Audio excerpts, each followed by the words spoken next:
মালদ্বীপ এশিয়ার ক্ষুদ্রতম একটি দেশ। মালদ্বীপের রাজধানীর নাম মালে। 2022 সালের আদমশুমারি অনুসারে মালদ্বীপের মোট জনসংখ্যা 5,15,132 জন। এদের মধ্যে প্রায় 1 লাখ বাংলাদেশি বাস করে। আয়তনের দিক থেকে নবম ক্ষুদ্রতম দেশ হচ্ছে মালদ্বীপ।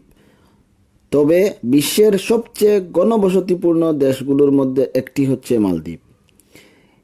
এখন আপনাদেরকে বলবো দেশটির প্রশাসনিক ব্যবস্থা সম্পর্কে।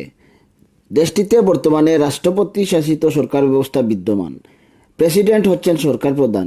প্রেসিডেন্টটি ক্যাবিনেট মন্ত্রীদের নিয়োগ দেন এবং তিনি হচ্ছেন তাদের প্রধান। প্রেসিডেন্ট 5 বছরের জন্য দায়িত্বপ্রাপ্ত হন। তবে দেশটিতে অমুসলিমদের কোনো ভোটাধিকার নেই। দেশটিতে 50 সদস্যের একটি মজলিসে শুরা আছে। এরা 5 বছরের জন্য দায়িত্বপ্রাপ্ত হন। এই 50 সদস্যের মধ্যে